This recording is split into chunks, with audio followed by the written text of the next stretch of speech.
Presumption. In presumption, we will study may presume, shall presume, and conclusive proof. First, let's see an example. Suppose, suppose this is you. You see smoke somewhere, and from smoke you presume that there is fire also. So, on the basis of smoke, you have presumed the existence of fire. This is known as presumption. Here you have evidence of only smoke. You have seen smoke only. You don't have evidence of fire because there is a wall here, and because of this wall, due to this wall, you cannot see the fire. But on the basis of smoke, you have presumed the existence of fire. This is known as presumption. On the basis of one fact, you presume the existence of another. Presumption can be done in two ways. One is by logic and another is by law. How to presume by logic? Like in above example, you have seen the smoke, and on the basis of smoke, by logic, you presume that there must be fire also, because naturally smoke comes from fire. This is presumption by logic. This presumption by logic is known as presumption of fact. This presumption of fact is discretionary.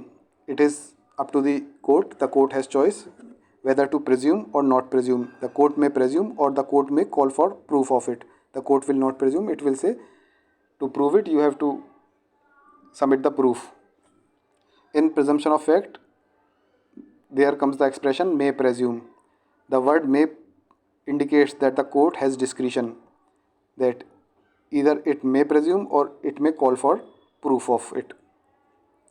Suppose the court has presumed the fact, then you have the option to rebut it. You can give evidence to disprove the presumption, to disprove the fact. This was presumption by logic. Another is presumption by law. Suppose in law it is said that if there is A, then you have to presume the existence of B also. It is written in law. So here it is written in law, therefore it is mandatory to presume. We don't have choice to call for proof of it. You have to mandatorily presume the existence of B. This is known as presumption of law. The presumption of law is of two types. One is shall presume and another is conclusive proof. In shall presume, if the law says on the existence of A, the court shall presume B, then in that case the court is bound to presume B. But in shall presume, the person has the option to rebut it. The person can give evidence to disprove the presumption. But in conclusive proof, if the law says that A is the conclusive proof of B, so on existence of A, you have to presume B. So in conclusive proof, you don't have the option to rebut. You cannot give evidence to disprove B. This is conclusive proof. This was your presumption. Now we will see examples of it so you can understand more easily. One is presumption of fact in which there was may presume, and another one is presumption of law in which there was shall presume and conclusive proof. First, let's see presumption of fact, may presume. Suppose you are in a class, and in that class there is a student whose iPhone has been stolen, and that iPhone is found in your bag. So that iPhone is found in your bag. On this basis, the court may presume. Here the court has the option to presume you as a thief, or the court has the option to call for proof. If someone is saying that you are thief, the court may say to them that if you have to prove them thief, then you have to submit proof. It depends on the circumstances whether the court will presume as a thief or it will call for proof of it. Like if in the past also you have done theft, you have steal things from others, then in that case the court may presume you as a thief. Or if you are a good student, then the court will not presume as a thief, it will call for proof of it. Suppose the court has presumed you as a thief, then you have the option to rebut it. You can give evidence to disprove it, that you are a thief. The court has presumed wrong by showing your transaction. Suppose you show your Paytm Paytm payment that you have paid for this phone. So this was your presumption of fact. Now presumption of law. In it there were two types of presumption. One is shall presume and another one was conclusive proof. In shall presume there was the option of rebut. In conclusive proof there was no option of rebut.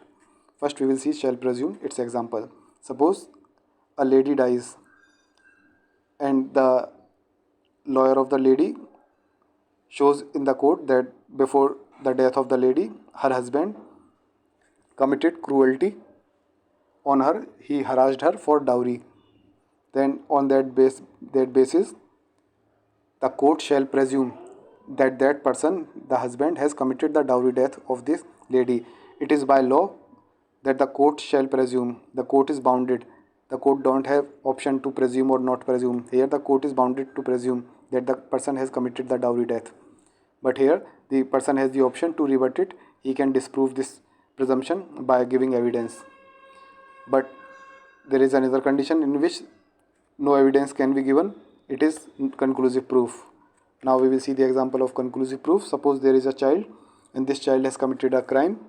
The lawyer of this child shows the birth certificate of this child in which it is shown that he is only 7 years old.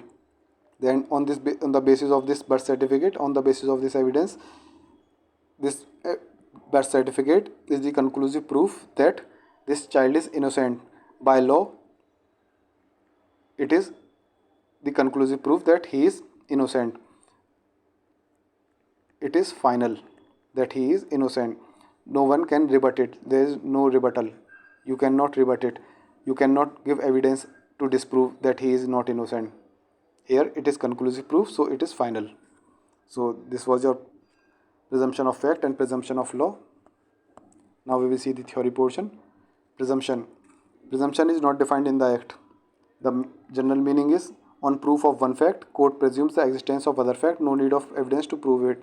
Suppose you have the proof of one fact, like you have seen the smoke. Then you can presume the existence of another fact, that there is fire. There is no need to give evidence to prove the existence of fire. In general, to prove a fact, you have to give evidence. But presumption is an exception to the general rule. In presumption, there are certain facts for whom there is no need to give evidence to prove them. They are presumed as proved by logic or by law. In general, to prove a fact, you have to give evidence to prove that fact. But presumption, it is exception to this general rule. In presumption, there are certain facts for which you don't have to give evidence to prove them. They are presumed as proved by logic or by law. By logic, we have seen it is known as presumption of fact. In it there comes may presume, and by law it is known as presumption of law. In it there comes shall presume and conclusive proof. So what are the kinds of presumption? One is presumption of fact, another one is presumption of law. In presumption of fact there comes may presume. In presumption of law there comes shall presume and conclusive proof. Shall presume is rebuttable, you can rebut it, and conclusive proof, it is irrebuttable or irrefutable. The word irrefutable is in bold letters and highlighted in yellow color, because in exams sometimes the question directly comes, what is irrefutable presumption? Irrefutable presumption is same conclusive proof. They both are same. The definition of all the three presumptions is given in section 4 of Indian Evidence Act. First, may presume. Its definition is given in section 4. It says, where the act declares that the court may presume a fact, the court may either presume that fact unless and until it is disproved, or it may call for the proof of it. Somewhere, if the act declares that the court may presume, then here the court has the option to either presume that fact or may call for proof of it. The court may call for proof of it. If the court presumes, there is option of rebut. It can be disproved. The court will presume it until and unless it is disproved or rebutted. It means it is rebuttable in nature. Other party may adduce evidence to disprove it. Further, by using word may, it is clear that the court is not bound to presume a fact. This power is discretionary. The word may signifies that this power is discretionary. Court is not bound. It may presume or it may call proof of it. The court may presume the existence of any fact which it thinks is likely to have happened. For case law, you can write Ronnie versus State of Maharashtra. In it, the court said, if soon after the offence of robbery, property robbed is recovered from the possession of the accused, it be presumed that he has been involved in the offence. We have already seen this example in above figures.